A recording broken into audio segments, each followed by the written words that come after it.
Hello everyone, कैसे हैं आप सभी लोग? ठीक हैं? चलिए, आज हमारा संजीवनी सीरीज का नेक्स्ट लेक्चर है और इसमें हम जो टॉपिक ले रहे हैं उसका नाम है न्यूक्लियर फिजिक्स। हाँ जी, ये जो टॉपिक है ये बहुत ही आसान है और एक ऐसा टॉपिक है जो लगभग सभी स्टूडेंट्स को आता भी है और पसंद भी है। इसमें हम क्या क्या डिस्कस करने वाले हैं वो एक बार देख लेते हैं। इसमें सबसे पहले हम डिस्कस करेंगे रेडियस ऑफ एनी न्यूक्लियाई, किसी भी नाभिक की त्रिज्या क्या है, उसका एटॉमिक मास के साथ क्या रिलेशन है, क्वेश्चन किस तरीके के बनते हैं।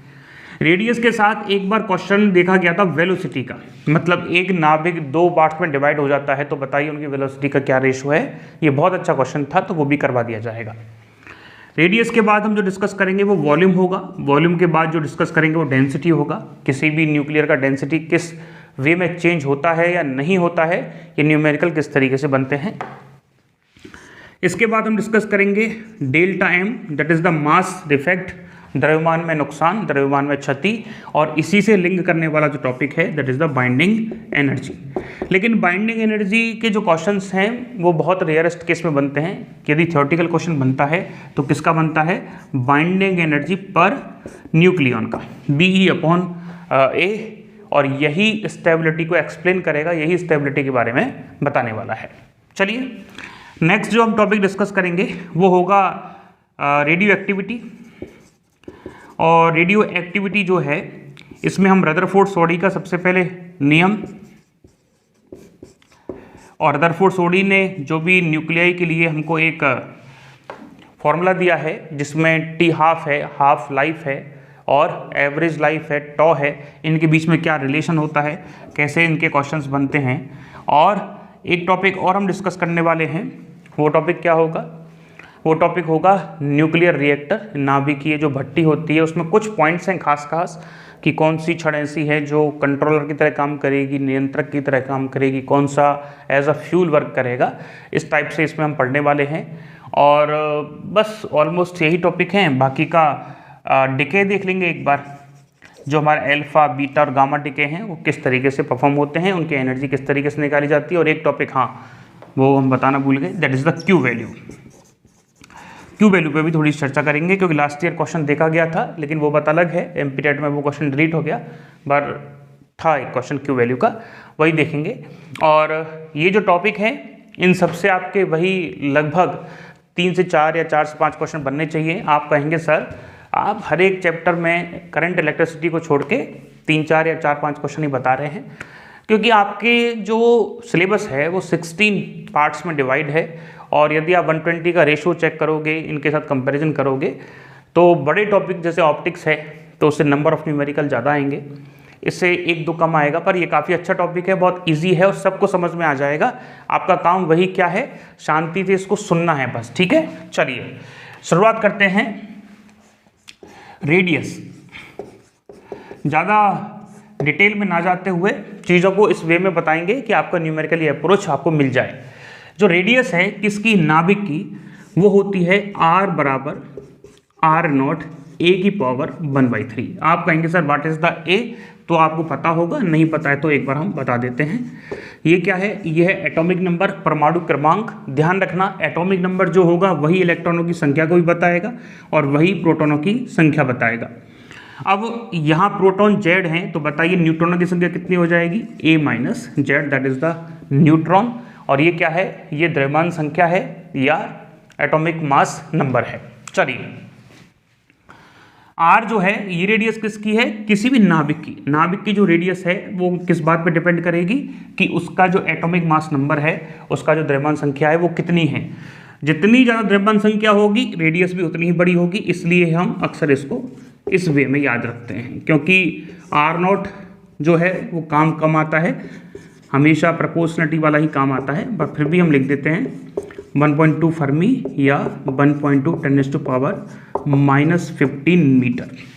ठीक है, इसके क्वेश्चन काफ़ी अच्छे बनते हैं। बहुत बार रेडियस के क्वेश्चन पूछे जाते हैं और हो सकता है आपके एग्जाम पेपर में भी आ जाए।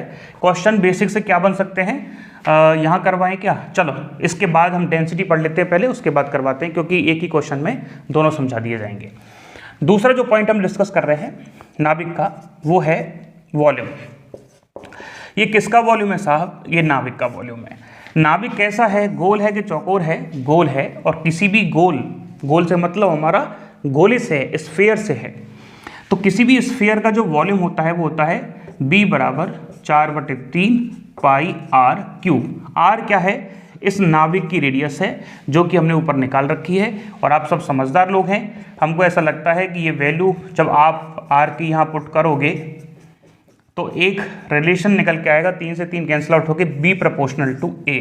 तो ध्यान रखना, जितना ज़्यादा एटॉमिक मास होगा उतना ज़्यादा उसका वॉल्यूम होगा। कॉमन सेंस की बात भी है।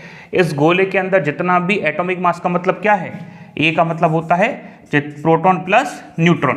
तो जितने प्रोटॉन प्लस न्यूट्रॉन होंगे इसकी साइज उतनी ही बड़ी होगी। तो इसमें रटने वाला कोई बात भी नहीं है और सीधा सीधा समझ में भी आ रहा है। एक तीसरा जो बहुत इंपॉर्टेंट है और अक्सर कंफ्यूजन रहता होगा आपको उसमें, दैट इज द डेंसिटी। किसकी? नाभिक की। Density of nuclei. डेंसिटी क्या होता है? डेंसिटी होता है आपका जो वॉल्यूम है उसमें मास किस तरीके से डिस्ट्रीब्यूटेड है। डेंसिटी का फिजिकल मीनिंग समझा कर वो हमको क्या समझाता है? डेंसिटी हमको बताता है मास अपॉन वॉल्यूम, मतलब आपके वॉल्यूम में, आपके एकांक आयतन में मास किस तरीके से बटा हुआ है। और सभी नाभिकों की खास बात यह है कि जितना भी वॉल्यूम नाभिक का है, चाहे छोटे नाभिक का या बड़े नाभिक का, मास उसी तरीके से डिस्ट्रीब्यूटेड रहता है। कहने का मतलब यदि प्रोटॉन न्यूट्रॉनों की संख्या बढ़ती है तो उसके संग वॉल्यूम भी बढ़ जाता है। तो एक दूसरे का इफेक्ट कैंसिल होने के कारण जो डेंसिटी है किसकी? न्यूक्लियस की, वो कैसी रहती है? कांस्टेंट रहती है। और ये इतना अच्छा कॉन्सेप्ट है कि अलग अलग वे में इसके कई सारे न्यूमेरिकल आते हैं और बताना भी बड़ा आसान रहता है। हमेशा इसके क्वेश्चंस का जो आंसर आता है लगभग 1:1 ही आता है। अब कैसे आएगा वो हम चेक कर रहे हैं। तो डेंसिटी कितनी रहती है किसी भी नाभिक की? कांस्टेंट। आप समझ में आ रहे हैं ना हमारी बात को? हमारे पास 4-5 तरह के नाभिक हैं, जैसे हाइड्रोजन का है, हीलियम का है, लिथियम का है, जो भी आपको पसंद है वो आप ले लो, ठीक है। तो नाभिक का जो घनत्व होगा हर एक नाभिक का वो एक जैसा होगा।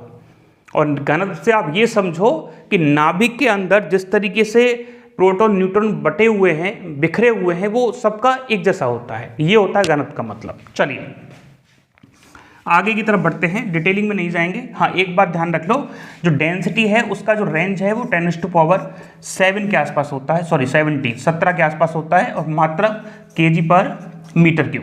आप चाहते हो इसको निकालना तो बहुत आसान होता है, डेंसिटी निकालना कोई प्रॉब्लम नहीं है। मास किसका है? ये प्रोटॉन और न्यूट्रॉनों का।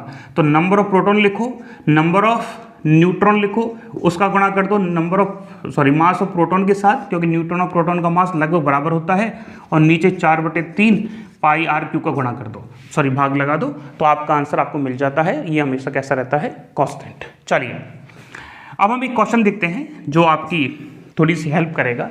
क्वेश्चन ये है कि हमारे पास दो हैं, एक है 3Li7, ठीक है, और एक हम ले लेते हैं 28Fe, ये 28 ही होता है ना, और ये हो जाएगा 56। ओके, दो हमारे पास नाभिक हैं, एक है लिथियम का, एक है फेरम का, मतलब लोहे का। एक बार चेक कर लो, यही आता है क्या? 28 फेरम कॉपर जिंक, ठीक है, 28 ही आता है। तो आपको बताना है कि रेशो क्या होगा किसका? इन दोनों नाभिकों के रेडियस का। तो रेशो किसके प्रोपोर्शनल है? A⁻1/3 के। तो आप चाहें तो ऐसे भी तो लिख सकते हैं, पहले का एटॉमिक मास बटे दूसरे का, और ऊपर कितना आ जाएगा? 1/3। इसके अलावा क्या होगा? A1 कितना है? पहली वाली रेडियस 7, ये कितना है जी? That is 56। और यदि आप इसको कैंसिल आउट करोगे तो कितना आ रहा है? 1/8 8 को हम क्या लिख सकते हैं सर? 8 को हम लिख सकते हैं 2⁻3, और ऊपर से क्या आ रहा है? 1/3। तो ये 3 से कैंसिल आउट होगा तो आंसर कितना आ जाएगा? 1/2। क्या इसका आंसर है? ये है त्रिज्या का आंसर। तो क्या बता रहा है? जो 28 वाले या फेरम की जो त्रिज्या है वो डबल है किसके? लिथियम से। यही तो बता रहा है। R1/R2 बराबर 1/2 आ रहा है। और यदि आप R1 चेक करोगे सॉरी R2 चेक करोगे तो कितना आ जाएगा 2R1, मतलब इसकी जो त्रिज्या है वो डबल है किसकी, पहले वाले की त्रिज्या से। इस तरीके से कॉन्सेप्ट आ सकता है, जरूरी नहीं है 1/2 ही पूछे, ऐसे भी पूछ सकता है।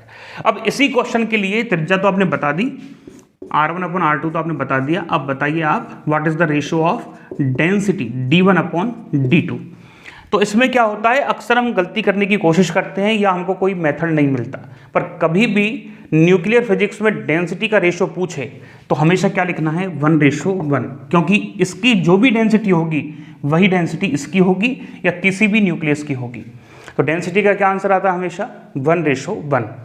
अब हम एक ऐसे कॉन्सेप्ट की तरफ जा रहे हैं जिसमें एक जो रेस्ट अवस्था में या स्थिर अवस्था में कोई नाभिक रखा होगा और वो 2 पार्ट्स में स्प्लिट होगा, टूटेगा। तो उस केस में उनकी वेलोसिटी हम कैसे कैलकुलेट करोगे यदि आपको रेडियस गिवन है तो चलिए आप इसको नोट कर लीजिए, हम इसको हटा देते हैं।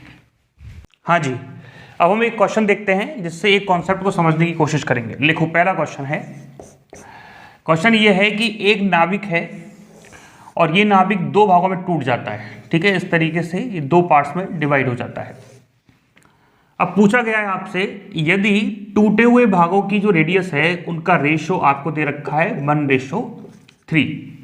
रिपीट कर रहे हैं क्वेश्चन, एक नाभिक 2 भागों में टूटता है, 2 भागों में स्प्लिट होता है और जो टूटे हुए भाग हैं उनकी रेडियस का जो रेशियो है 1:3 है। तो बताइए इनकी वेलोसिटी का रेशियो क्या होगा। What is the ratio of velocity of both nuclei, ये आपसे क्वेश्चन किया गया है। अब आपका क्या जवाब होगा, आप थोड़ा सा कोशिश करें और हमको बता दें।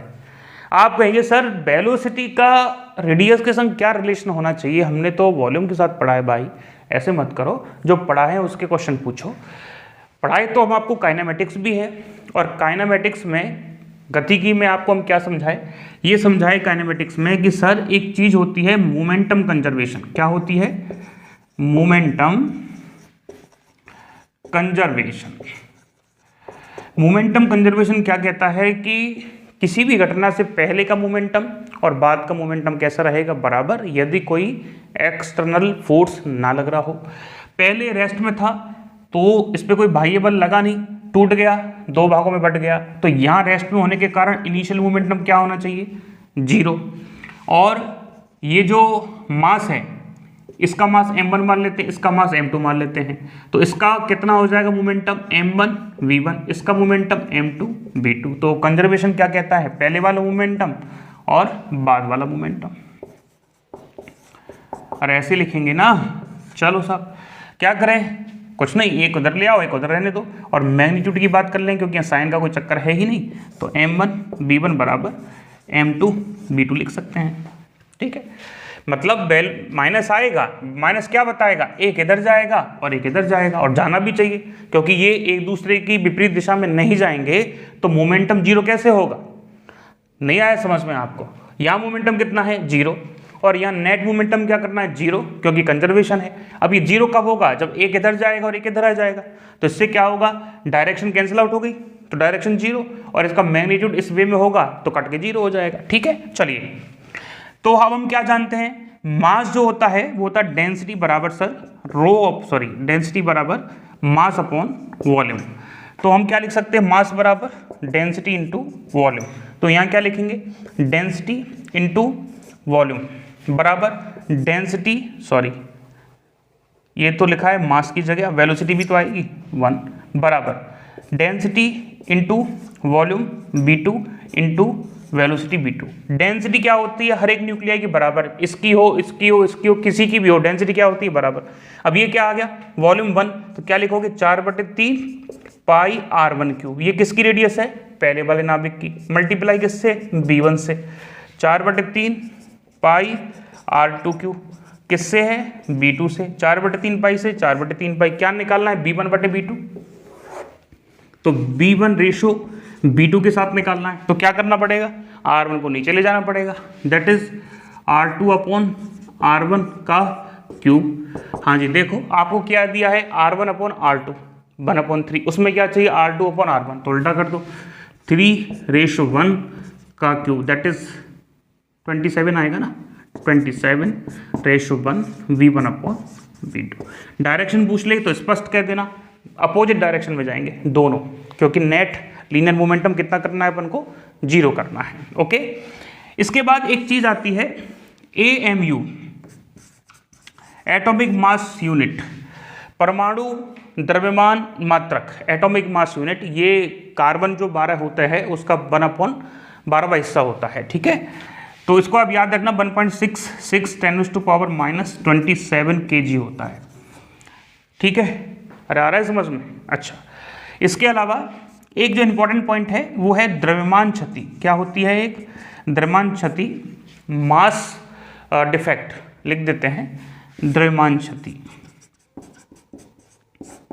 द्रव्यमान क्षति का मतलब क्या है? देखो, कोई भी न्यूक्लियस टूट रहा है, जैसे ZXA, और ये किसी भी न्यूक्लियस में बढ़ रहा है, तो द्रव्यमान क्षति का क्या मतलब होगा? ये नाभिक किस किस से मिलकर बना है? सर इसमें Z तो प्रोटॉन है, तो Z into number of mass of proton, उल्टा लिख दिए क्या?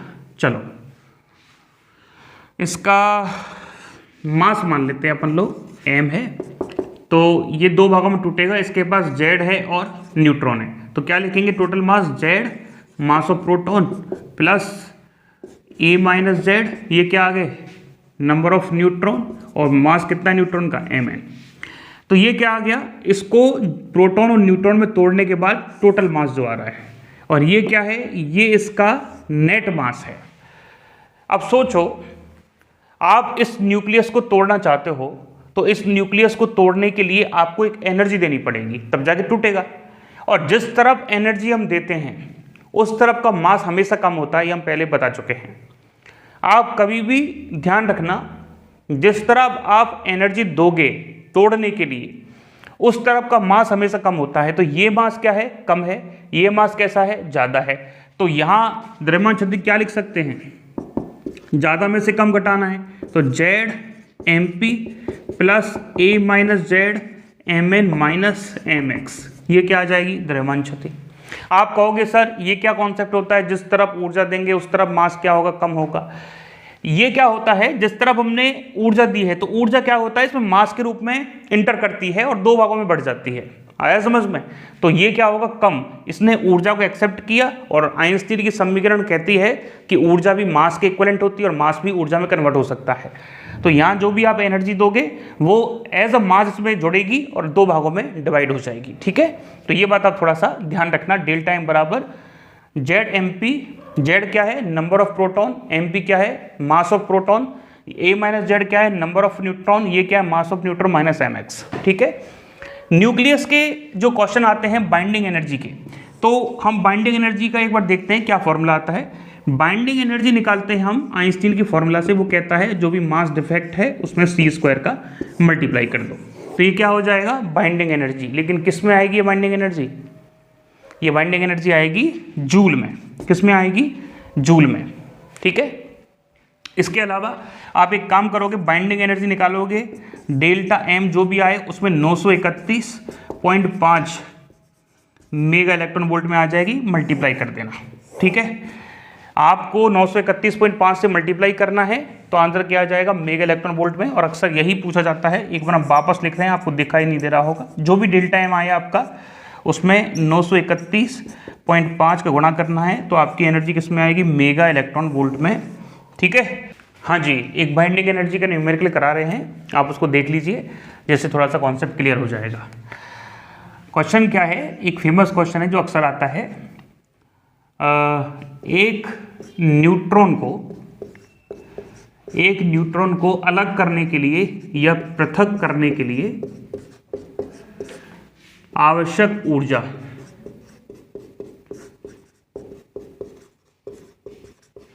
हमको ये कैलकुलेट करना है। देखो कैसे कैलकुलेट करेंगे। क्या दे रखा है? डाटा आपको गिवन है 20 कैल्शियम 40 का जो मास गिवन है आपको वो दे रखा है 39.9622 AMU। इस तरीके से डाटा दे रखा है। 20 CA41 का जो डाटा दे रखा है वो दे रखा है 41.9627, ठीक है।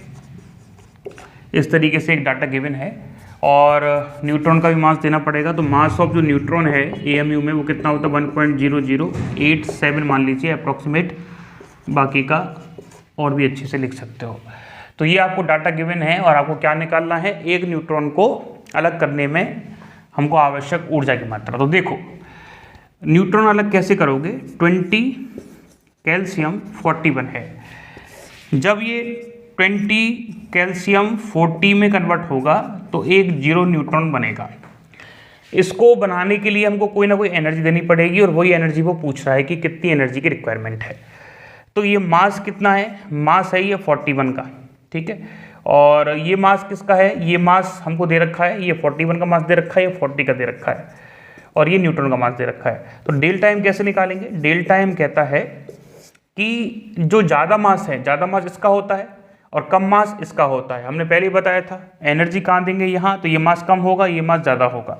तो रिएक्टेंट जो है, उत्पाद जो है, उसको हम पहले लिख देते हैं। तो क्या लिखेंगे, कैल्शियम किसका 40 का मास, इसको बेटर ये रहेगा इस वे में लिख देते हैं, mass of calcium 40 plus mass of neutron minus किसका आएगा, मास ऑफ 41 का, ठीक है। और बस फिर इसको डेल्टा एम को किससे मल्टीप्लाई करेंगे, 9.931 से। तो बाइंडिंग एनर्जी निकालने के लिए क्या करेंगे, डेल्टा एम का मल्टीप्लाई किससे कर देंगे, 931.5 मेगा इलेक्ट्रॉन वोल्ट आंसर आ जाएगा। आप कहोगे सर सॉल्व भी कर दो, सॉल्व क्या करना है, इनको जोड़ना है पहले तो आपस में। तो इनको जोड़ोगे तो कितना आंसर आएगा, देख लो 40 करवाएं इसको, क्या आप कर लोगे, हैं जी। इस तरीके से प्रॉपर वे में बच्चों की तरह जोड़ना है इसको। 40 10 11 7 9 1 4 इस तरीके से एक आंसर आ गया। तो ये ऐड हो गया, आ गया। माइनस क्या करना है 41, तो माइनस लगा दो। माइनस कैसे होगा 41 का, 41 का माइनस करना है ना, 41 माइनस 9627, ये 7 3 8 और यहाँ आ जाएगा 7 0 0 और 1 इस तरीके से आ गया। अब इसका मल्टीप्लाई किससे करोगे आप, ये तो आ गया मास डिफेक्ट 931.5 से और आंसर किस में आ जाएगा, मेगा इलेक्ट्रॉन वोल्ट में। ये तो चलो बहुत इजी सा कैलकुलेशन है, बहुत मुश्किल नहीं है। कभी कभार क्या होता है थोड़ा सा मुश्किल कैलकुलेशन दे देता है, और कभी आपके एग्जाम पेपर सॉल्व करते वक्त जैसे आप मेन एग्जाम दे रहे हो और पहला क्वेश्चन या दूसरा क्वेश्चन ही आपको इस तरीके से मिल गया जिसमें आपको पता लग रहा है कि डाटा जो है वो थोड़ा सा कॉम्प्लिकेटेड दे रखा है, ऐसा आपको पता लग गया क्योंकि इसमें 931 का मल्टीप्लाई भी करना है, तो आप उस क्वेश्चन को थोड़ा सा स्किप भी कर सकते हो। ये तो चलो इजी है, इस इतने लेवल तक है तो कोई प्रॉब्लम नहीं है, लेकिन जब ज़्यादा लेवल का आ जाता हो तो स्टार्टिंग में आप थोड़ा सा कैलकुलेशन में बच सकते हैं, बाद में उसको कर सकते हैं। ये थोड़ा सा देख लेना क्योंकि न्यूक्लियर के क्वेश्चन बाइंडिंग एनर्जी के थोड़े से लेंथी बन जाते हैं, पर आपके पेपर में तो नहीं बनेंगे। चलिए, तो ये हो गया हमारे बाइंडिंग एनर्जी का क्वेश्चन जो आपको पता होना चाहिए। एक होता है बाइंडिंग एनर्जी पर न्यूक्लियन, जिसको अपन बी बार से भी लिखते हैं। ये क्या होता है, बाइंडिंग एनर्जी में हमको एटॉमिक मास को डिवाइड करना पड़ता है, और बेसिकली ये क्या काम आता है, ये स्टेबिलिटी को बताने के लिए काम आता है, मतलब स्थायित्व को बताने के लिए। जितनी बाइंडिंग एनर्जी पर न्यूक्लियन ज़्यादा होगी, जितनी बाइंडिंग एनर्जी पर न्यूक्लियन ज़्यादा होगी, उतना ही स्टेबिलिटी फैक्टर ज़्यादा होगा। तो हर एक जो न्यूक्लियाई है वो बाइंडिंग एनर्जी पर न्यूक्लियन को ज़्यादा करना चाहता है, और इसका एक ग्राफ जो है वो बहुत ही इंपॉर्टेंट होता है, उससे कई सारे क्वेश्चन बनने की संभावना रहती है। आपने देखा होगा एक जिगजैग स्थिति में बनता है और मैक्सिमम जाके फिर डिक्रीज हो जाता है, इस तरीके से ग्राफ बनता है इसका। ओके, यहाँ देखा जाता है कि एक रेंज होती है जिसके बीच में स्थायित्व हमको अच्छा मिलता है, और एक रेंज के बाद जो है स्टेबिलिटी घट जाती है। हम यहाँ बना लेते हैं उस रेंज को, ठीक है। ये जैसे करीबन ये 200 के आसपास होता है, कई जगह 210 भी लिखते हैं, कई जगह 200 भी लिखते हैं, कई जगह 170 भी लिख देते हैं। कहने का मतलब हैवी न्यूक्लियाई सारे, और ये होता है लेस देन 70 या 30 के आसपास होता है, ठीक है। तो 30 से छोटे वाले हल्के नाभिक कहलाते हैं, 170 200 210 से ज़्यादा वाले भारी नाभिक कहलाते हैं। ये जो सबसे ज़्यादा एनर्जी हमारी पाई जाती है, ये जब पाई जाती है लोहे की, फेरम की, और इसकी होती है 8.8 मेगा इलेक्ट्रॉन वोल्ट अपॉन जो भी है, नहीं अपॉन क्यों, यही आएगा। बाकी का क्या है, ये है बाइंडिंग एनर्जी पर न्यूक्लियन है। आया समझ में, ये क्या है, बाइंडिंग एनर्जी पर न्यूक्लियन कितनी होती है 8.8 मेगा इलेक्ट्रॉन वोल्ट। इसके आसपास वाले जितने भी होते हैं, ये ग्राफ थोड़ा सा और भी अच्छा बन सकता था वैसे, इस तरीके से थोड़ा सा ही इस तरीके से रहता है, मतलब आसपास वालों की 8 मेगा इलेक्ट्रॉन के आसपास रहती है। तो प्रॉब्लम क्या है, प्रॉब्लम ये है कि ये जो है 200 से ऊपर वाले सभी भारी नाभिकों की जो बाइंडिंग एनर्जी पर न्यूक्लियन है वो क्या है, कम। वैसे ही 30 से कम वाले नाभिकों की जो बाइंडिंग एनर्जी पर न्यूक्लियन है वो कैसी है, कम। तो ये क्या चाहते हैं, इस रीजन में जाना चाहते हैं, ये भी कहाँ जाना चाहते हैं, इस रीजन में। अब सोचो, एक भारी पार्टिकल है जो कि बाइंडिंग एनर्जी को अपना इंक्रीज करना चाहता है या इस रीजन में आना चाहता है, तो वो क्या करेगा, वो टूट जाएगा। कितने भागों में, 2 भागों में। तो बाहरी नाभिक स्थायित्व को प्राप्त करने के लिए टूटते हैं, इसलिए ये जो घटना है क्या कहलाती है, फिजन, मतलब विखंडन। ठीक है, विखंडन कब होता है, जब कोई भारी नाभिक टूटता है स्थायी नाभिकों में बनने के लिए। वैसे ही दो छोटे छोटे नाभिक स्थायित्व कैसे गेन करेंगे, जब वो ऐड होकर एक बड़ा नाभिक डिजाइन कर दें, और ये जब ऐड होकर बड़ा नाभिक डिजाइन करेंगे तो इनकी बाइंडिंग एनर्जी पर न्यूक्लियन क्या होगी, इंक्रीज हो जाएगी, तो ये अपने स्थायित्व की तरफ आ जाएंगे। आपका क्वेश्चन ये होगा, क्या ये बीच वाले नाभिक टूटना चाहते हैं, ये नहीं टूटना चाहते, तो ऑलरेडी एक स्थायित्व को गेन कर चुके हैं या इनके पास ऑलरेडी एक स्टेबिलिटी है। अब इसमें हमेशा 2 तरीके के क्वेश्चन बनते हैं, एक तो लैंग्वेज से बन जाते हैं कि ये जो इन जिगजैग स्थिति आ रही है ये स्टेबिलिटी को नहीं बता रही है कि 4 के मल्टीपल में जो भी न्यूक्लियाई हैं, जैसे जिसका एटॉमिक नंबर 4 हो, जिसका एटॉमिक नंबर 8 हो, 12 हो, 16 हो, वो सभी एटॉमिक नंबर जो हैं कौन कौन से, जैसे 4 है, 8 है, 12 है, 16 है, 4 के मल्टीप्लेन में वो सभी न्यूक्लियाई ज़्यादा स्थायी होते हैं आसपास वालों की तुलना में। हम ये नहीं कह रहे कि फेरम से ज़्यादा भी स्थायी होंगे, लेकिन आसपास वालों की तुलना में क्या होते हैं, ज़्यादा स्थायी। और बाद में उसका फिर मैजिक नंबर से आंसर दिया जाता है, उसका शेल मॉडल से आंसर दिया जाता है, लेकिन वहाँ हम उस बड़ी फिजिक्स में नहीं जा रहे हैं। हम इतना सा बता रहे हैं कि 4 से मल्टीपल जो भी होंगे, जिनको हम जादुई संख्या भी कहेंगे, उनका स्थायित्व आसपास वालों की तुलना में, नाभिकों की तुलना में अधिक होता है। दूसरा, जैसे जैसे हम ए को इंक्रीज करते हैं तो इस रेंज में हमारी जो स्टेबिलिटी हमको कम मिलती है। ये ग्राफ किस किस के बीच में है, बाइंडिंग एनर्जी पर न्यूक्लियन और ए, मतलब न्यूट्रॉन और प्रोटॉनों की टोटल संख्या के रूप में ग्राफ है। एक क्वेश्चन क्या पूछा गया था यहाँ से, वो देखो, एक क्वेश्चन पूछा गया है और आपको सबको जवाब देना है। इस तरीके से एक ग्राफ था और यहाँ जो था ये 2 पॉइंट दे रखे थे सी और डी, यहाँ दे रखे थे ए और बी। ये बड़ा फेमस क्वेश्चन है और काफ़ी बार एग्जाम पेपर में आता है अलग अलग तरीके से। इस तरीके से ग्राफ दे रखा था, ये कहा था ये ग्राफ जो है वो बाइंडिंग एनर्जी पर न्यूक्लियन का ग्राफ है विद ए, ये ग्राफ दे रखा है। तो आप हमको बताइए दी गए ग्राफ के अकॉर्डिंग कौन सी रिएक्शन जो है वो बिल्कुल करेक्ट होगी। Reaction number 1, E plus F मिलकर C बनाएंगे। ऑप्शन नंबर 2, नहीं सर, A प्लस C मिलकर D बनाएंगे। ऑप्शन 3, सर A टूटेगा C प्लस D में। नहीं सर। अगला क्वेश्चन है, सर A प्लस B मिलकर C बना सकते हैं। अगला दे रहे हैं हम 5, C टूटेगा A प्लस B में, और हम दे रहे हैं E टूटेगा C प्लस D में। तो इस तरीके से हमने 6 आपको रिएक्शन दी हैं। बताइए कौन से रिएक्शन इसमें पॉसिबल है। आपको थोड़ा सा दिमाग चलाना है, दिमाग दौड़ाना है। बताइए क्या आंसर है आपका।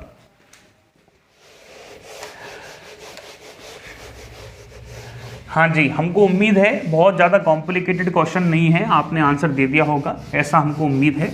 और नहीं दिया है तो कोई बात नहीं, हम समझ लेते हैं, बात कर लेते हैं। ना आना कोई प्रॉब्लम नहीं है, ना सीखना एक बड़ी प्रॉब्लम है। ठीक है, ये ध्यान रखना। काफ़ी अच्छा स्टेटमेंट है और इससे लाइफ भी बहुत बढ़िया हो जाती है, क्योंकि कभी कभार हम भी अपने आप को लेकर डिप्रेशन में आ जाते हैं कि यार पड़ोसी का ज़्यादा बढ़िया काम हो रहा है। तो सीख लो, यदि उसके पास बहुत अच्छी सुविधाएं हैं तो उसको ना देखते हुए सीखने पर फोकस करो।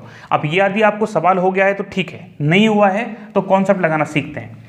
आपको बताया था कि भारी नाभिक हैवी न्यूक्लियाई स्थायी होना चाहता है, इसलिए वो एक काम करेगा। क्या करेगा? टूटेगा। ये ध्यान रखना। इसका मतलब E हो या F हो, ये क्या करेंगे? टूटेंगे। पहली बात क्लियर। दूसरा, हल्के नाभिक क्या होना चाहते हैं, जुड़ के एक बड़ा नाभिक या स्थायी नाभिक बनाना चाहते हैं, तो हल्के नाभिक क्या होंगे, जुड़ेंगे। तो एक भी रिएक्शन वो करेक्ट नहीं होगी जिसमें ये तो जुड़ रहे होंगे, क्योंकि इनको क्या करना है, टूटना है। तो जितनी रिएक्शंस में ये जुड़ रहे हैं वो गलत रिएक्शन होगी। जैसे E प्लस F मिलकर C बना रहे हैं, ये गलत रिएक्शन है, क्योंकि इनका काम क्या है, टूटना। अच्छा, इनका काम क्या है, जुड़ के नया बनाना। यदि ये टूट रहे हैं तो भी गलत है। जैसे A टूट के किस में बदल रहा है, C और D में, जो कि बिल्कुल गलत है। A और C मिलकर D बना रहा है, A कहाँ है, यहाँ पे, C यहाँ। ये दोनों आपस में नहीं मिलेंगे, क्योंकि ये तो ऑलरेडी किस में है, स्टेबिलिटी में है, स्थायी में, इसलिए ये भी क्या हो जाएगी, गलत। बात करते हैं फोर्थ की, A प्लस B, C बदल रहा है, तो ये बिल्कुल करेक्ट है।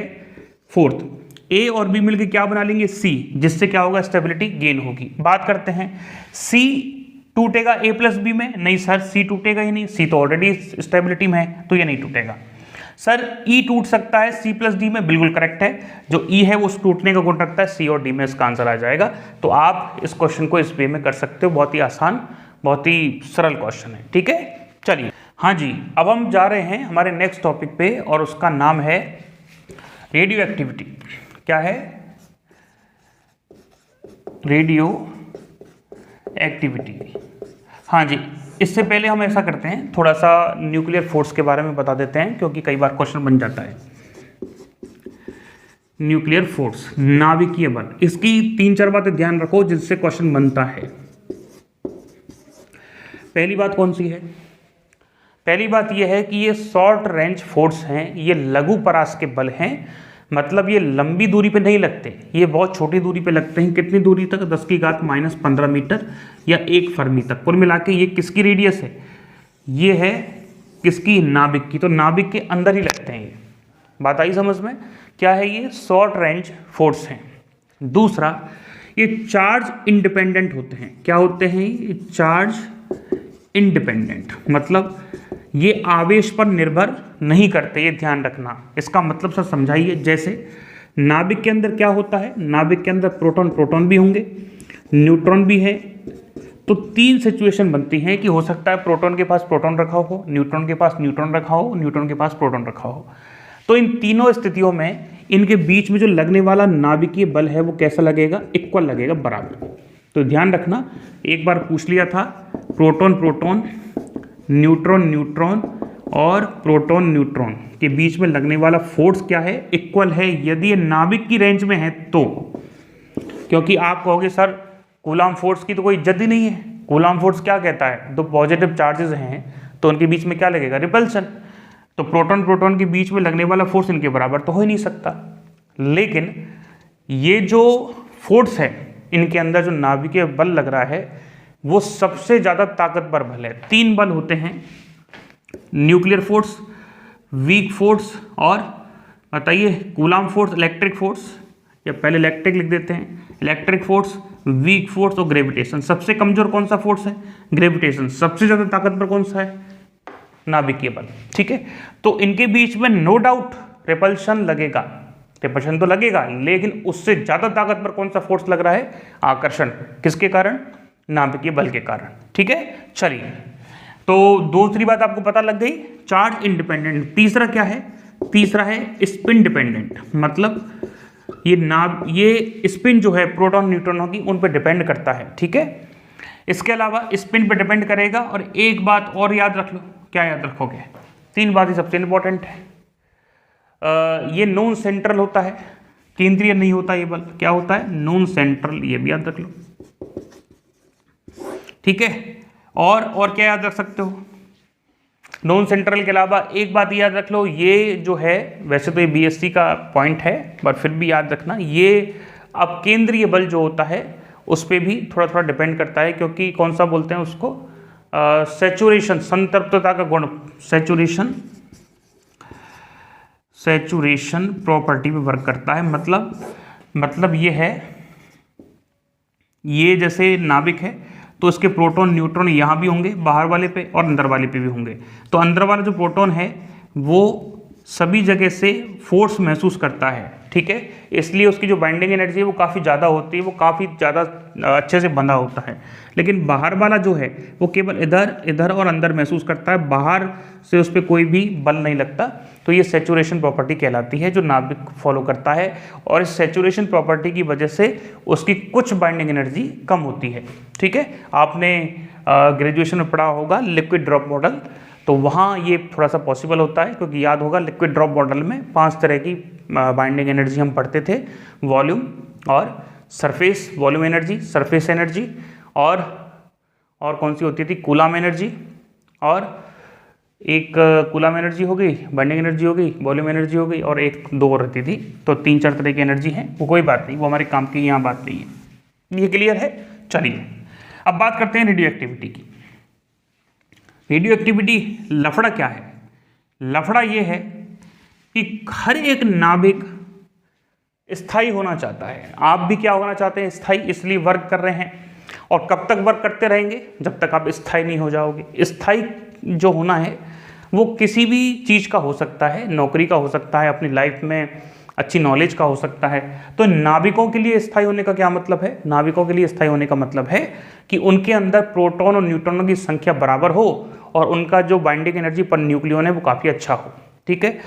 ये जो गड़बड़ होती है ये बाइंडिंग एनर्जी मतलब पर न्यूक्लियन कम होने की वजह से होती है। तो माना हैवी न्यूक्लियाई है, वो हल्की न्यूक्लियाई में बंटना चाहते हैं या बनना चाहते हैं, तो क्या करते हैं? वो अपने अंदर से रेडिएशन इमिट करते हैं, और वो 3 तरह की रेडिएशन निकालते हैं, अल्फा कण के रूप में, बीटा के रूप में और गामा के रूप में।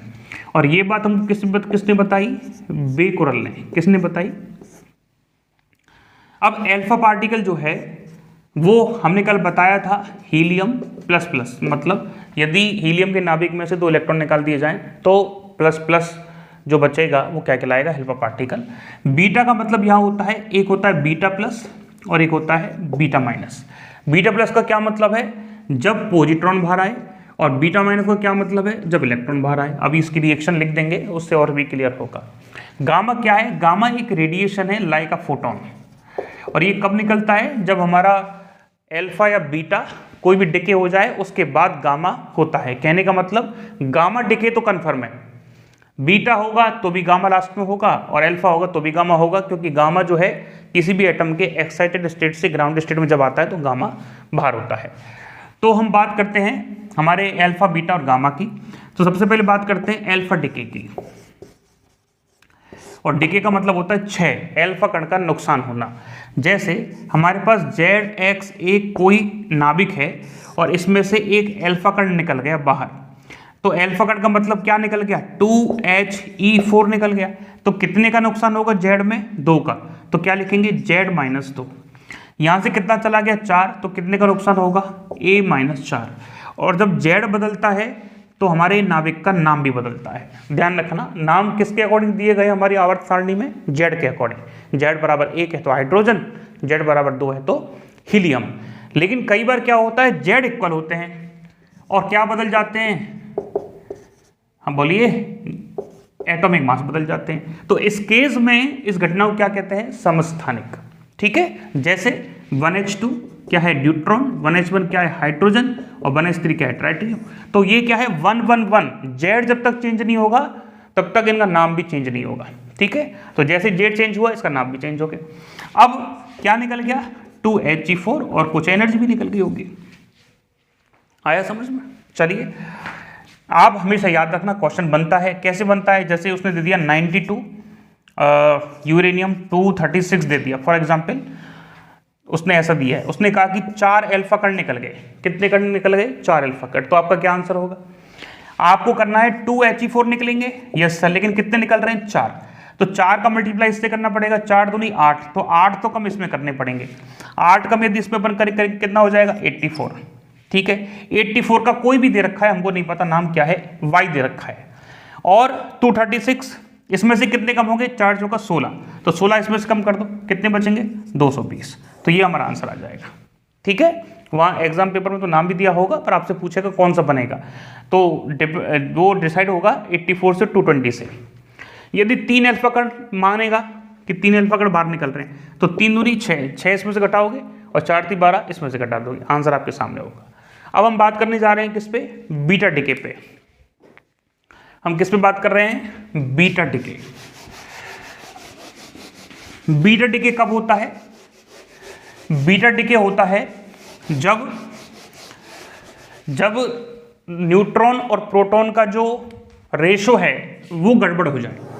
अल्फा डिके तो अक्सर कहाँ होता है, हैवी न्यूक्लियाई में होता है, यदि कोई भारी पार्टिकल है तो अल्फा का डिके होता है। लेकिन बात करें बीटा की, तो बीटा जो पार्टिकल है वो कब होता है, जब एन और जेड का जो रेशो है वो गड़बड़ हो जाए, और उस गड़बड़ को खत्म करने के लिए बीटा डिके होता है। क्या है प्रोसीजर, बीटा प्लस और बीटा माइनस दो चीजें हैं।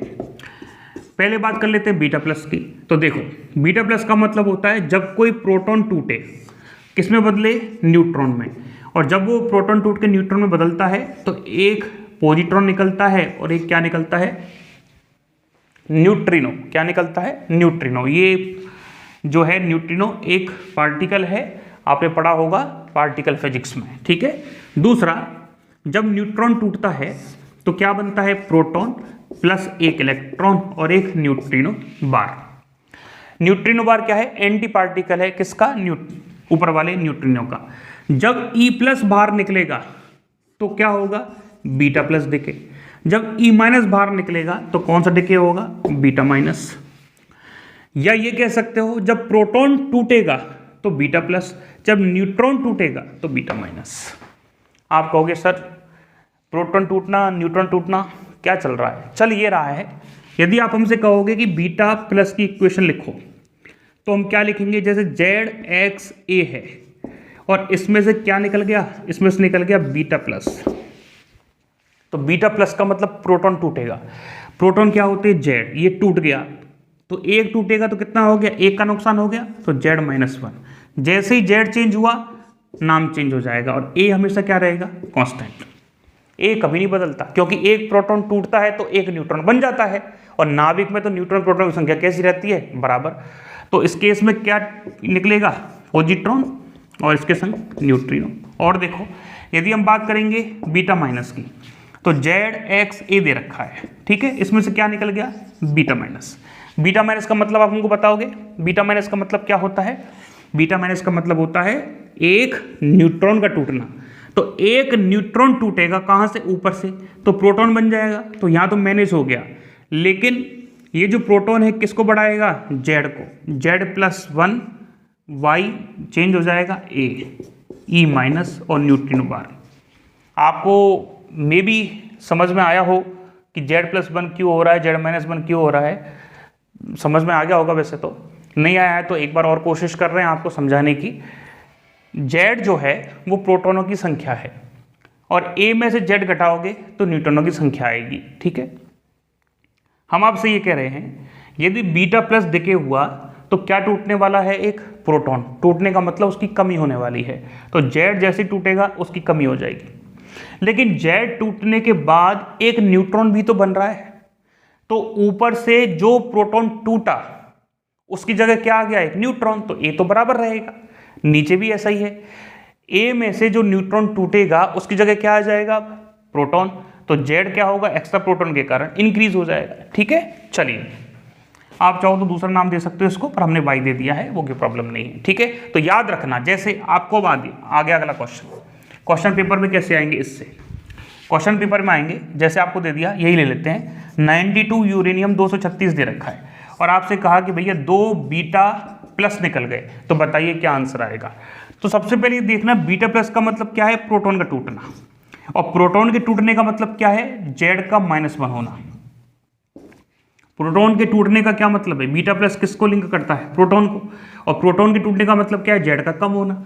तो इसका मतलब ये हुआ कितने प्रोटॉन टूटेंगे, 2, तो 2 कम कर दो, 90 यूरेनियम 236, ये कभी नहीं बदलता, ये अल्फा बदलता है। जैसे उसने कहा कि 2 बीटा की जगह हमने इस बार 2 बीटा माइनस हटा दिए, तो क्या लिखोगे आंसर, बीटा माइनस का मतलब न्यूट्रॉन का टूटना, मतलब प्रोटॉन का बनना, तो प्रोटॉन एक्स्ट्रा हो जाएंगे कितने, 2, तो लिखोगे 94, जो भी यहाँ पे आ जाएगा एक्स वाई जो भी आ रहा है 236, इसको कभी चेंज नहीं करना।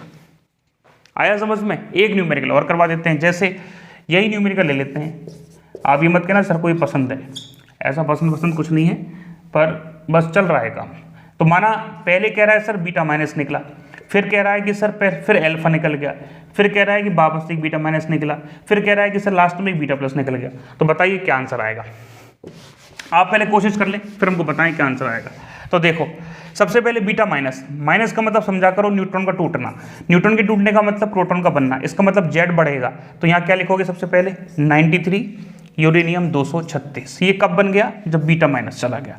अब क्या निकलेगा अल्फा, अल्फा क्या होता है 2He4, तो 2 कम इसमें से कर दो 91, और ये नाम चेंज हो जाएगा, नाम ने बाई कर दिया, और इसमें से कब कितना हो जाएगा 4, कितना लिखोगे 232। ओके अल्फा निकल के। अब कह रहा है वापस बीटा माइनस, बीटा माइनस का मतलब न्यूट्रॉन का टूटना, क्या बनेगा प्रोटॉन, तो इंक्रीज कर दो एक 92 वाई, सॉरी ये चेंज हो जाएगा अब तो हम इसको कोई और नाम दे देते हैं, जैसे हमने दे दिया फॉर एग्जांपल एक्स दे दिया, तो 232, ये चेंज नहीं होगा। अब बीटा माइनस के बाद क्या है बीटा प्लस, इसका मतलब प्रोटॉन का टूटना, तो जेड घटेगा एक, तो जेड घटा दो 91 यूरेनियम 232, ये लो जी आंसर आ गया। ठीक है चलिए ये आप नोट कर लें, फिर आपको हम अगले टॉपिक की तरफ लेके चलते हैं। अब हम बात करते हैं हमारे रेडियो एक्टिविटी का सबसे इंपॉर्टेंट टॉपिक है रदरफोर्ड सोडी का नियम। क्या है रदरफोर्ड सोडी का नियम, ठीक है। और ये जो लॉ है इससे क्वेश्चन एक तो आएगा ही आएगा, कंफर्म है।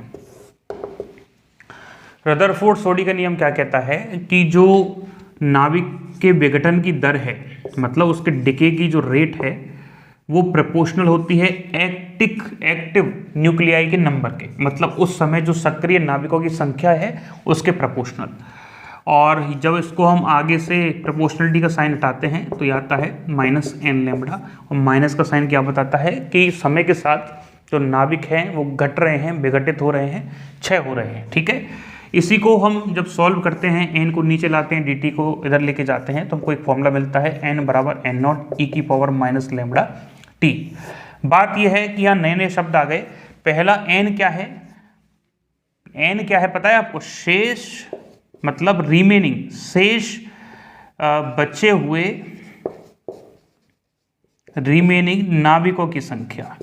अब तो हिंदी काफी चल रही है, बोर्ड पे चल रही है, चलिए नाभिकों की संख्या। n0 क्या है भाई, प्रारंभ में नाभिकों की संख्या या प्रारंभ में एक्टिव नाभिकों की संख्या। ठीक है ओके। t क्या है, t टाइम है। लैम्बडा क्या है, ये कहलाता है क्षयांक। क्या कहलाता है ये, डिके कांस्टेंट, क्षयांक। मात्रक क्या होता है इसका 1/सेकंड। कहां से पता चलेगा, यहां से। n क्या है नंबर, तो चाहो तो इसको डिके पर सेकंड भी लिख सकते हो, डिके पर सेकंड। देखो ये क्या है नंबर, तो लैम्बडा क्या होगा डिके, एक सेकंड में कितने पार्टिकल डिके हो रहे हैं, क्षयांक कहलाएगा। क्षयांक होता क्या है लैम्बडा, लैम्बडा क्या बताता है एक सेकंड में नंबर ऑफ पार्टिकल जो डिके हो रहे हैं उनको बताता है। अब यहाँ जो कॉन्सेप्ट आता है वो आता है हाफ लाइफ का, अर्धआयु का। हाफ लाइफ क्या होती है, वो उम्र किसी भी नाभिक की जिसमें नाभिकों की संख्या कैसी रह जाए, आधी रह जाए।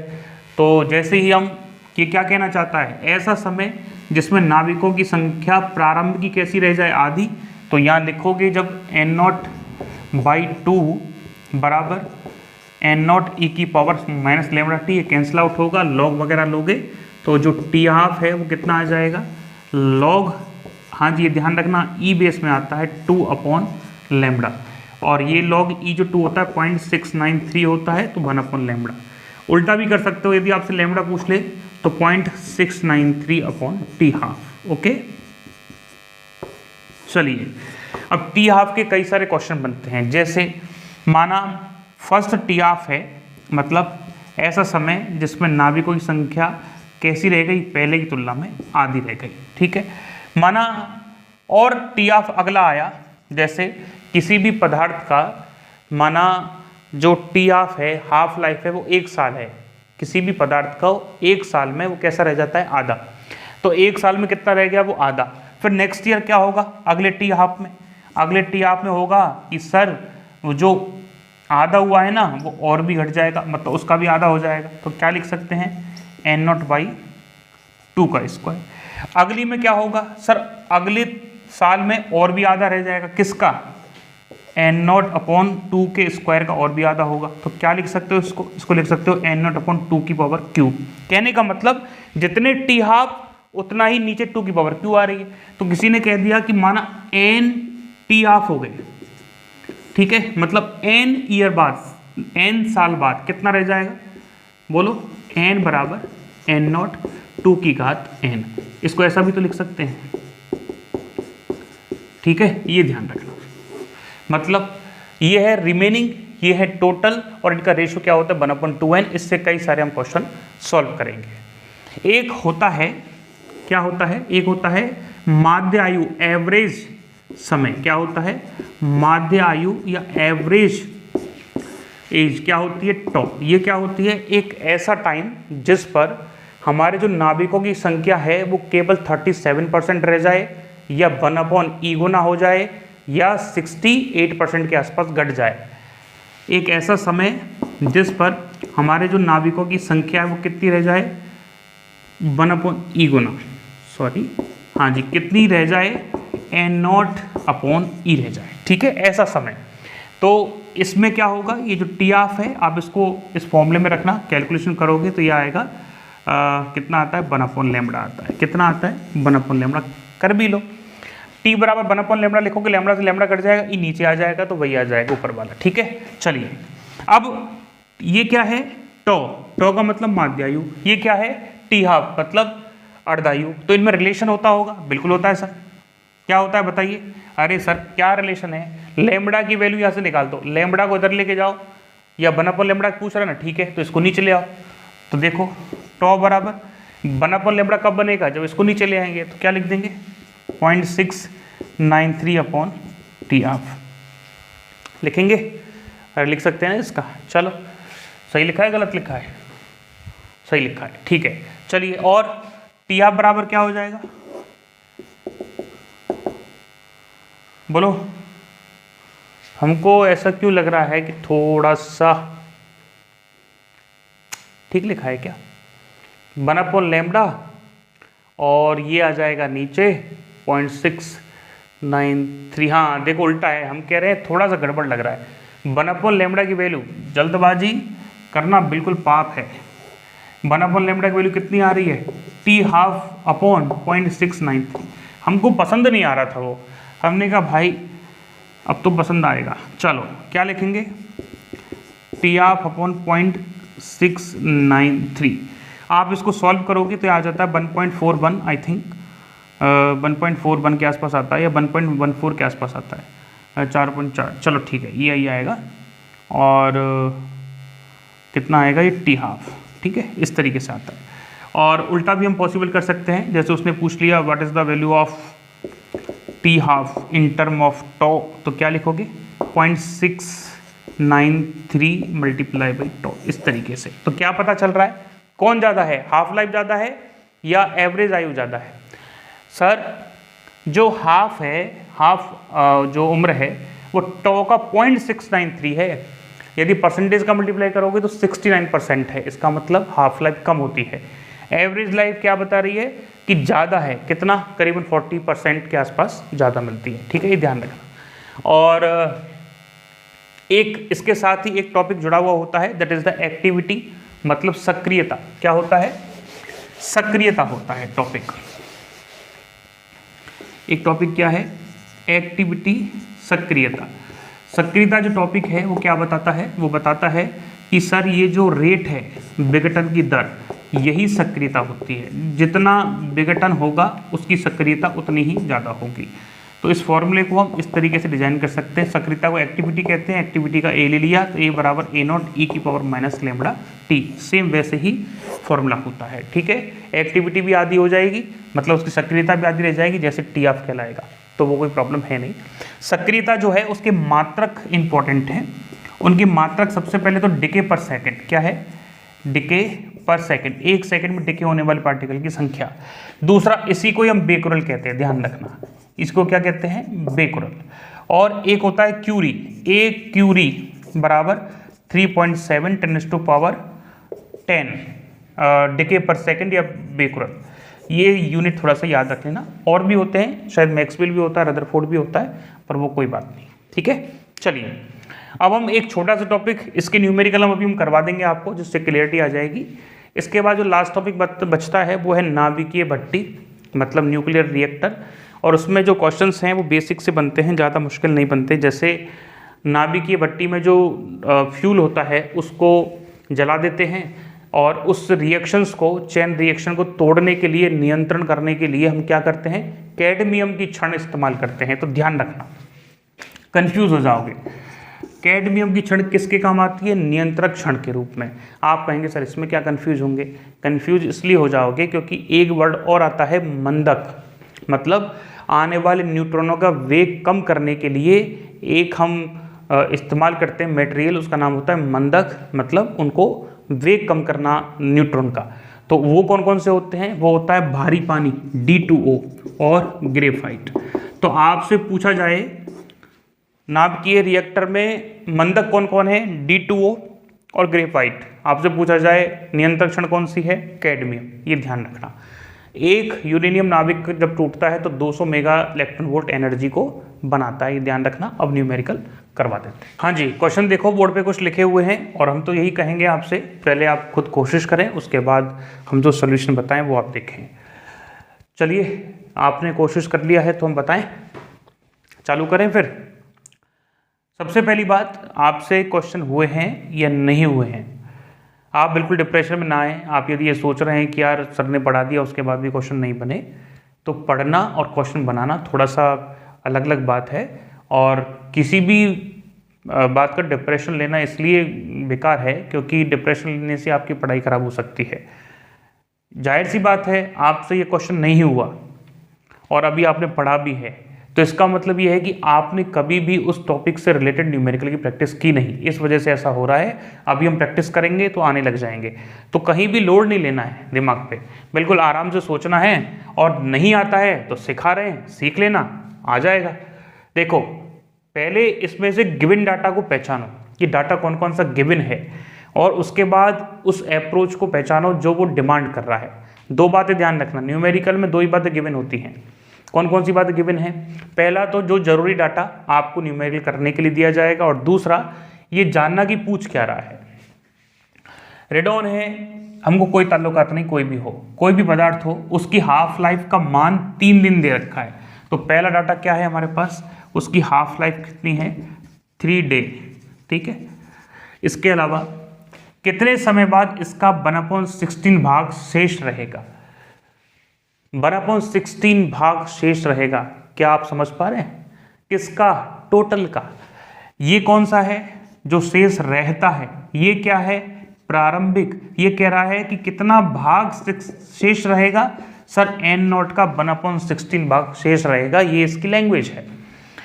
तो चलिए साहब, हम जानते हैं n0 को हम नीचे लेके आएंगे तो ये 1/16 रह जाएगा। और हमने एक फॉर्मूला पढ़ा है कि सर 1/n0 जो है वो 2 की पावर n के बराबर भी होता है, पढ़ा है कि नहीं पढ़ा। तो किसी भी तरीके से इसको 2 के फॉर्मेट में बना लिया जाए तो हमको n की वैल्यू मिल जाएगी। वो क्या हेल्प करेगी आपकी, कितने समय बाद वो इतना रहेगा, टाइम निकल जाएगा। तो देखो, हम लिख सकते हैं 1/16 को 1/2 की पावर 4, और ये कंपैरिजन करेंगे 2 की पावर n के साथ, तो कुल मिला के हमको क्या मिल गया, n बराबर 4। और हमने कहा था कि n क्या है, नंबर ऑफ हाफ लाइफ, मतलब वो टाइम निकालना है तो कितने n आए उसका t हाफ से मल्टीप्लाई कर दो तो टोटल टाइम आ जाएगा। यही तो हमारा फॉर्मूला था। पहले t हाफ में आधा हो जाता है, दूसरे t हाफ में और भी आधा हो जाता है, तीसरे में आधा, तो टोटल t हाफ n बराबर कितने हैं, 4। तो 4 का मल्टीप्लाई करना है। हाफ लाइफ कितनी दे रखी है, 3 दिन, तो भैया 12 दिन में क्या होगा, वो 1/16 हो जाएगा। अगला क्वेश्चन देखो, बिल्कुल परेशान मत हो ना, ये नहीं आया तो ये समझ में आएगा। एक नाविक की टी हाफ, मतलब हाफ लाइफ जो है वो 1600 वर्ष है। कितना है, 1600। वैसे रेडियम होना चाहिए, रेडियम की 1600 वर्ष के आसपास होती है।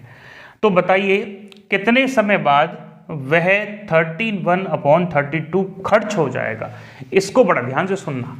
हमारे पास जो n है ना, n, इसको आप चाहो तो ग्रीन, रेड, ब्लू, जितने भी आपके पास कलर के पेन है सबसे लिख दो। n जो है वो है रिमेनिंग, बचे हुए नाविकों की संख्या, और इसने क्या बोल रहा है, खर्च हो गए। तो आप गलती मत कर देना, यहाँ अक्सर जो स्टूडेंट गलती करते हैं वो यही करते हैं, ये लिख देते हैं, जबकि ये बिल्कुल गलत है, क्योंकि ये क्या बताता है, रिमेनिंग, और ये क्या पूछ रहा है, ये क्या दिया है, खर्च हो गए। तो हम क्या करेंगे, देखो हम क्या करने वाले हैं, समझते हैं। इसने दिया है खर्च हो गए, तो हमको पहले चाहिए, हमारा फॉर्मूला क्या कहता है, n अपॉन एन नॉट 1/2 की पावर n, या इसको और भी अच्छे से समझें तो बचे हुए नाविक क्या होते हैं, 1/2 की पावर n का n नॉट, मतलब 1/2 की पावर n गुना होते हैं n नॉट के, क्या है ये, बचे हुए रिमेनिंग। हमारे पास कौन से हैं, खर्च हो गए। तो सोचो, क्या सोचें, ये कौन से हैं जो खर्च हो गए, तो बचेंगे कितने, 1 माइनस 31/32, सॉल्व करोगे तो 1/32। नहीं आया समझ में से, कोई बात नहीं। आपके पास 1 रुपया था, एक रुपया था, ऐसे बोलते हैं ना उसको, ठीक है। आपके पास 1 रुपया है, उसमें से खर्च कितने हो गए, 31/2, सॉरी 31/32 या 31/32 खर्च हो गए, तो बचे कितने, 1 में से घटा दो, बच जाएंगे। नहीं आया समझ में, 100 रुपये में से आपने 50 रुपये खर्च कर दिए, तो बचे कितने, 100 माइनस 50 बराबर 50, या 100 में से आपने 15 रुपये खर्च कर दिए, तो 100 माइनस 15 बटे बराबर कितना आ जाएगा, 85 रिमेनिंग। तो खर्च कितने हो गए, 31/32, किस में से, टोटल में से, तो 1 में से घटा दिए, रिमेनिंग बचे हुए आ गए। तो अब आंसर हो गया, ये क्या है, बचे हुए, और बचे हुए का तो फॉर्मूला है हमारे पास, तो n बराबर n नॉट बराबर 1 की पावर 2 की पावर n, 1/2 की पावर n, और ये बराबर किसके, 1/32 के। 32 क्या होता है, 2 की पावर 5, तो कंपैरिजन कर लो, n बराबर कितना आया, 5 आ गया। अब n बराबर यदि 5 आ गया है तो t हाफ कितना दे रखा है, 1600 वर्ष, तो हमको क्या निकालना है, t बराबर होता है n इंटू टी हाफ। तो क्या लिखेंगे, 5 मल्टीप्लाई बाई 1600, तो आई थिंक हमको लगता है 16 पंजे 80 होता है, तो ये 8000 साल आ जाएंगी, 8000 साल बाद ऐसा होगा। यदि कोई स्टूडेंट को समझ में नहीं आया है तो एक बार हम कोशिश कर सकते हैं उसके लिए। बात इतनी सी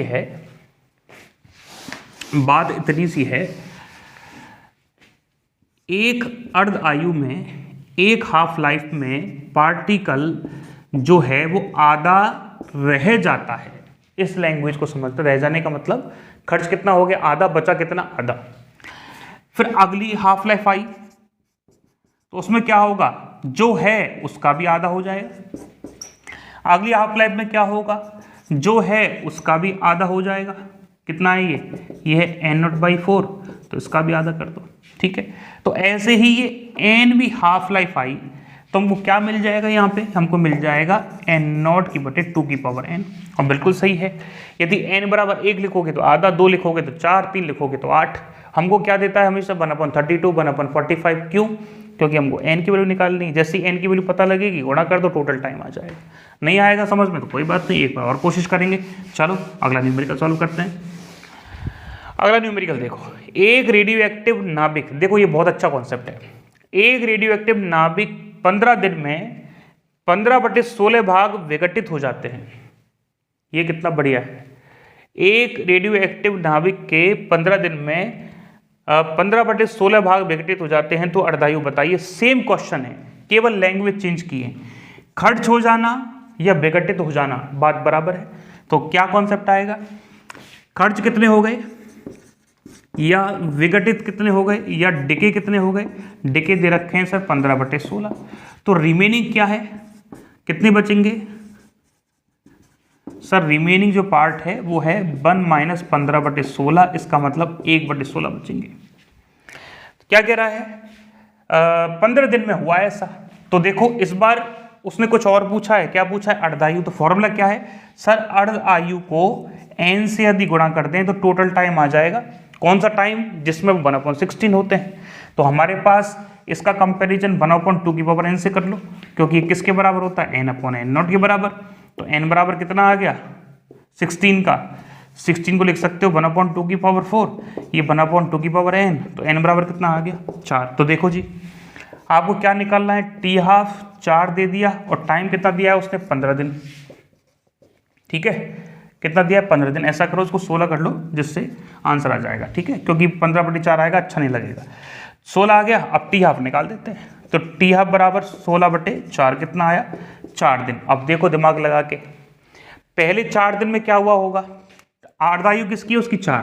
पहले 4 दिन में वो आधा हुआ होगा, अगले 4 दिन में 4 + 4, अगले 4 दिन में क्या हुआ होगा, वो आधे का और भी आधा हो गया होगा। इसका मतलब 1/4 हम प्रूफ कर रहे हैं। अगले 4 दिन में सर इसका और भी आधा हो गया होगा, कितना, 1/8। और अगले 4 दिन में वो और भी आधा हो गया होगा, कितना, 1/16। ठीक है, ऐसा ही है ना कॉन्सेप्ट। तो देखो 4 4 4 कितने आए, टोटल दिन हो गए सर 16। 16 दिन में क्या हो गया, वो 1/16, बिल्कुल सही आ रहा है। 16 दिन में क्या हो जाता है, वो 1/16 रह जाता है। घट कितना जाता है, विघटित कितने हो जाते हैं, खर्च कितने हो जाते हैं, 15/16। आ गए होंगे, हमको लगता है आपको आ गए हैं, अब कह नहीं रहे हमसे, हमको ऐसा प्रतीत होता है। एक हड्डी के नमूने, ये क्या है, कार्बन डेटिंग का क्वेश्चन है। मतलब कार्बन डेटिंग की विधि से हम किसी भी जो हड्डी मिलती है, ये कैसे पता लगा लेते हैं कि यार ये 5 करोड़ साल पुरानी है, 5700 साल पुरानी है, उसका क्वेश्चन है। तो कार्बन डेटिंग जो है वो C14 से की जाती है। ये कार्बन का समस्थानिक होता है और इसका जो अर्धायु 5700 वर्ष के आसपास होता है। एक हड्डी के नमूने की सक्रियता 25% है, मतलब 25/100 क्या है सक्रियता, A/A0।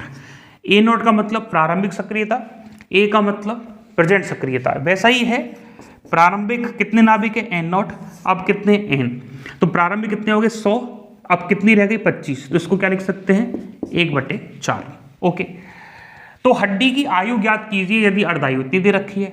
अरे सर इसमें क्या है, वही लगाओ 1/2n, तो इसको क्या लिख सकते हैं 2/2, इसको क्या लिख सकते हैं 2n। n बराबर कितना आ गया, वही 2 आ गया, तो 57 वर्ष दे रखी है। तो t बराबर क्या लिखोगे, n × t², n कितना है 2, 57, 100 वर्ष कितना हो जाएगा, याद है 4 114 00 ये आ जाना चाहिए। ठीक है, 11,400। आगे बढ़े, चलो एक हमने रिएक्टर का क्वेश्चन ले लिया है। एक न्यूक्लियर पावर प्लांट है, नाभिक का कोई पावर प्लांट है, उसकी क्षमता जो है मतलब एनर्जी पैदा करने की वो 3 मेगावाट है, 3.2, P बराबर है 3.2 मेगावाट। ठीक है, तो प्रति सेकंड विघटित होने वाले नाभिकों की संख्या, मतलब ये एनर्जी बनाने के लिए पर सेकंड कितने नाभिक टूट रहे हैं। बड़ा शानदार क्वेश्चन है। पावर होती क्या है, पावर होती है सर एनर्जी, टोटल एनर्जी बटे टाइम, यही होती है। और टोटल एनर्जी का मतलब ये एनर्जी आएगी कहां से, नाभिक के टूटने पर। कौन सा नाभिक, यूरेनियम के टूटने पर। तो माना n यूरेनियम टूट रहे हैं, कितने टूट रहे हैं, n यूरेनियम। नहीं आया समझ में भाई, ये जो टोटल एनर्जी बन रही है, ये एनर्जी किससे बन रही है, नाभिक के टूटने से। कौन सा नाभिक, यूरेनियम के टूटने से। तो यही तो पूछ रहा है कितने यूरेनियम टूटने हैं, तो लिख दिया n यूरेनियम टूटेंगे। और एक की एनर्जी कितनी मान लेते हैं, एक की एनर्जी मान लेते हैं E यूरेनियम।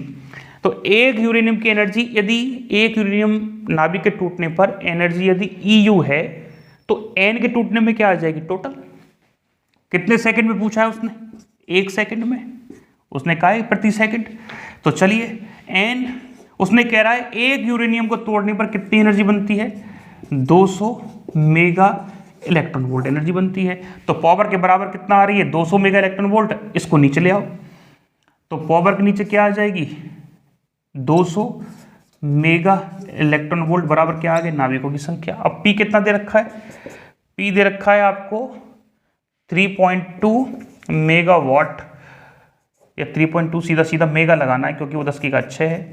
नीचे कितनी है एनर्जी, 200, हाँ जी 200, और ये क्या है मेगा 10⁻6, लेकिन एनर्जी जूल में लिखोगे तो यहाँ से किससे गुणा करोगे, 1.6 10⁻−19 से, ये से कट गया। 1.6 है, ये कितने टाइम पर गया, 2, ये कितना आ गया 100 में से जाएंगे तो ऊपर 10⁻, कितना आ जाएगा 100 हो जाएंगे, 2 0 हट जाएंगी, मतलब 17। तो 10⁻17 नाभिक यूरेनियम के टूटेंगे तो इतनी एनर्जी बनेगी। नहीं आया समझ में, तो हम आपके लिए एक बार और प्रयास कर सकते हैं। देखो बात ऐसा है, शक्ति जो है वो आती है 1 सेकंड में, टोटल पावर कितनी आ रही है, ये पावर किससे बन रही है, नाभिकों के टूटने से। किसके नाभिक, यूरेनियम के। अब एक नाभिक के टूटने से 200 मेगा इलेक्ट्रॉन वोल्ट बन रही है, तो कितने नाभिक टूटेंगे कि ई टोटल बन जाएगी। ठीक है, उसने पूछा है 1 सेकंड में, पावर कितनी दे रखी है 3.2। अब बात यह है कि ये मेगा इलेक्ट्रॉन वोल्ट में है और ये आ रहा है ऐसा यूनिट में मेगावाट। तो आपको क्या करना पड़ेगा, इसमें 1.6 10⁻19 का गुणा करके जूल में बदलनी पड़ेगी, क्योंकि 1.1 EV बराबर क्या होता है 10⁻19 जूल। तो बस n निकालने के लिए सबका डिवाइड कर दो। तो 3 मेगावाट में किसका डिवाइड करना है, 200 मेगा और 1.6 10⁻19 का आंसर आ जाएगा। ओके, आपको बातें हमारी समझ में आई होंगी और हमें सुनने के लिए बहुत बहुत धन्यवाद। ये जो क्वेश्चन कराए हैं, ये जो आपको फॉर्मूले पढ़ाए हैं, आप उनको एक बार रिवाइज कर लें, एक बार लिख लें, और भी जो आपने टॉपिक सजेस्ट किए हैं हमारे लिए, कोशिश कर रहे हैं उन पे लेक्चर बनाए जाएं। तो हमें सुनने के लिए again thanks to you. Okay.